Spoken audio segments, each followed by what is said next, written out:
120 মাইক্রনের নিচে plastic carry bag রাখা যাবে না, রাখলে আইনত ব্যবস্থা গ্রহণ করা হবে।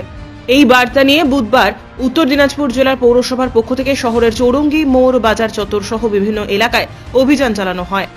যেসব দোকানদার 120 মাইক্রনের নিচে প্লাস্টিক ক্যারি ব্যাগ রাখছেন তাদের জরিমানা করা হয়েছে।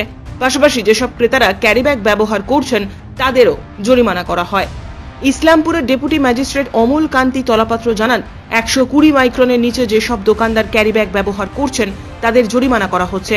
পাশাপাশি তাদের সতর্ক করা হচ্ছে, যদি আগামী দিনে ব্যবহার করা হয় তাহলে তাদের বিরুদ্ধে আইনত ব্যবস্থাও গ্রহণ করা হবে। আমরা এখন বাজারে আমাদের এই প্লাস্টিক ক্যারি ব্যাগের যেটা 120 মিলি মাইক্রন যেটা বলা আছে, মাইক্রনের নিচে যারা প্লাস্টিক ক্যারি ব্যাগ ইউজ করছে তাদের বিরুদ্ধে আমরা অ্যাকশন নিচ্ছি এবং এই জন্য আমরা ইসলামপুর বাজারে অভিযান করছি।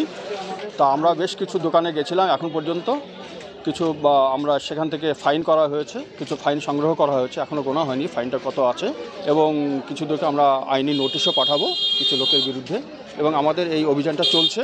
এবং আমি এই আপনাদের চ্যানেলের মধ্যেই সমস্ত বিক্রেতা এবং ক্রেতা সবাইকে আমি অনুরোধ জানাতে চাই যে তারা যেন 120 মাইক্রন যেটা আছে তার নিচে ওনারা যেন কোনো প্লাস্টিকের ব্যবহার না করেন, কারণ এটা আমাদের পরিবেশের পক্ষে খুবই ক্ষতিকারক। এই জন্য আমাদের কিন্তু আইনের সংস্থান করা আছে, যারা ব্যবহার করবেন তাদেরকে আমরা আইনগতভাবে তাদের ব্যবস্থা নেব, ফাইন হবে। উত্তর দিনাজপুর থেকে অনুপ জয়সওয়ালের প্রতিবেদন, নিউজ টুডে।